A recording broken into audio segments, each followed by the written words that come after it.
अस्सलाम वालेकुम। ये है प्रियस अल्फ़ा 2013 का मॉडल है और 17 रजिस्टर्ड है आई थिंक ये। और इसमें हमने इको फ्यूल की हाइड्रोजन किट इंस्टॉल की है। HHO किट हम इंस्टॉल कर चुके हैं और इस हाइब्रिड गाड़ी में भी इंस्टॉल हो जाती है। हाइड्रोजन किट जो है ये तमाम गाड़ियों में लगती है, कार्बोरेटर हो, EFI हो या हाइब्रिड हो। इससे पहले एक्वा भी हमने लगाई है और अब ये प्रियस अल्फ़ा जो है इसके अंदर हमने अपनी ये किट लगाई है, HHO किट।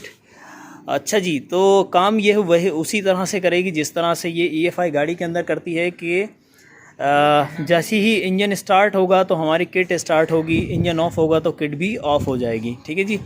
जब किट ऑन होगी तो वो HHO गैस बनाएंगी। वो गैस जो है ये इस पाइप के थ्रू, ये आगे से नज़र आ रहा है, यहाँ से होता है ब्लू वाला, और ये एयर इनटेक में हमने दिया है और ये इंजन में जाके वही काम करेगा कि फ्यूल की जो बर्निंग एफिशिएंसी उसको बढ़ा देगा।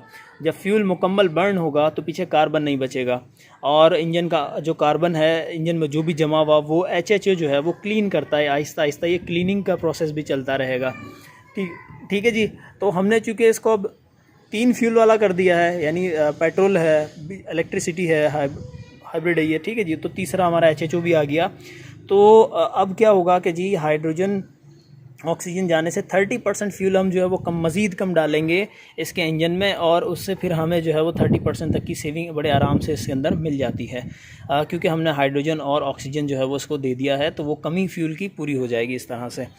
ठीक है जी। ये इंजन रूम में हमने ये किया, मैप सेंसर इसका ये रहा जिसमें हमने अपना इन्हांसर लगा दिया है फ्यूल कंट्रोल करने के लिए। उसकी वायर यहाँ से जा रही है अंदर, ये चली गई। रिले हमने पीछे लगा दिए क्योंकि यहाँ तो ये बैटरी पैक या मोटर वोटर जो भी है इसकी यहाँ है, तो यहाँ से कनेक्शन नहीं मिल सकता। एक बैटरी इसकी पीछे होती है, वहाँ हमने जो है ना इसका लगाया है रिले, और वो किट भी हमारी पीछे रखी है।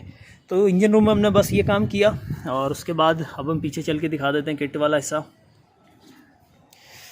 अच्छा जी, तो ये हम दिखा देते हैं। ये हमारी किट रखी है CNG की तरह। ये इसमें जो है वो कोई सिलेंडर नहीं है अलग से। ठीक है जी। ये बिल्कुल उससे अलग है। इसमें पानी डालेंगे, पानी को इलेक्ट्रोलाइसिस से ब्रेक करेंगे तो बनेगी हाइड्रोजन और ऑक्सीजन गैस। ठीक है जी। पानी इसमें भरा हुआ है, यहाँ से गैस आपको सेल से जो वो गैस मिल जाएगी, रेजरवायर में आएगी। मगर वो चल नहीं रहा, ये भी बता दें। ठीक है जी। अच्छा, अभी आप देखें कि मीटर की लाइट्स ऑन है, चूँकि इंजन ऑफ है लिहाजा किट भी ऑफ है। तो ये सबसे सेफ पॉइंट है इसका। कंटिन्यू गैस नहीं बनती, ऐसा नहीं है कि मुसलसल गैस बनती रहे।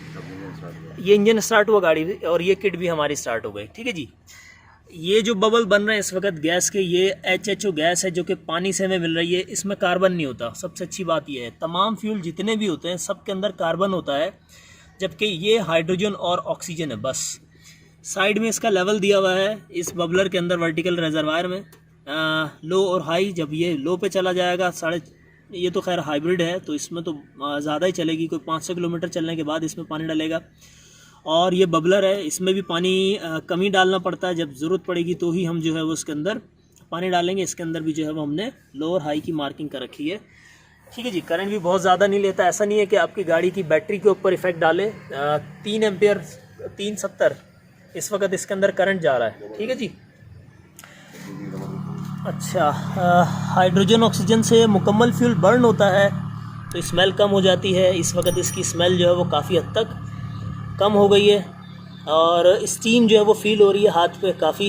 मुकम्मल फ्यूल जब भी बर्न होगा, चाहे वो गाड़ी EFI हो, नॉन EFI हो, कुछ भी हो, तो वो बाय प्रोडक्ट जो है उसका स्टीम आता है। ये स्टीम आ रही है इस वक्त इंजन से, देखें ना, सारा ब्लर कर दिया मेरा कैमरा भी।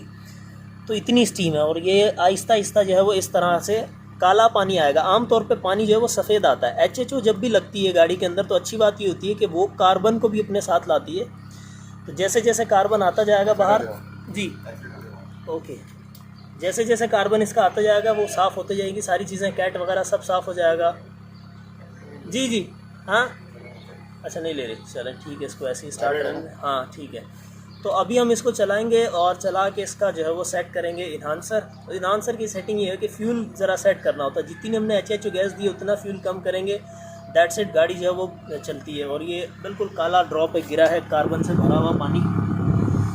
एक मिनट साइलेंसर से हटा लूँ, स्टीम ज़्यादा आ रही है। तो ये इस तरह से आहिस्ता आहिस्ता जितना कार्बन है, काला पानी इसका आता जाएगा और ये पूरा क्लीन वॉश हो जाएगा एकदम। उसके बाद से इसकी परफॉर्मेंस इंजन की, ज़ाहिर है इंजन जब साफ़ हो जाता है ऑलरेडी परफॉर्मेंस बेहतर हो जाती है और फिर अच्छी परफॉर्मेंस देगी इंशाल्लाह। ठीक है जी। अच्छा जी, ये EFI इन्हांसर की सेटिंग के लिए हम निकले हैं इस गाड़ी के अंदर, प्रियस अल्फ़ा के अंदर। ठीक है जी।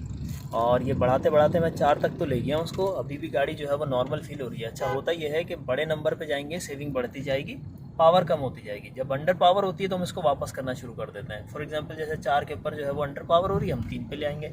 3 पे अगर सही बिहेव कर रही है तो इट्स ओके, अगर नहीं बिहेव करती तो हम उसको मज़ीद कम करेंगे। यानी 0 पर मैक्सिमम पावर होगी और जैसे जैसे ऊपर बढ़ाते जाएंगे फ्यूल कम होगा तो ज़ाहिर इसकी पावर पे भी जो है वो असर पड़ता, पावर भी कम होती है। तो हम उसको वहाँ ला के छोड़ देते हैं जहाँ गाड़ी नॉर्मल चल रही है, दैट्स इट। तो ये हमारा जो है ये इसकी सेटिंग होती है हर गाड़ी के अंदर, इसी तरह से करते हैं, इसमें भी इसी तरह से करेंगे हम।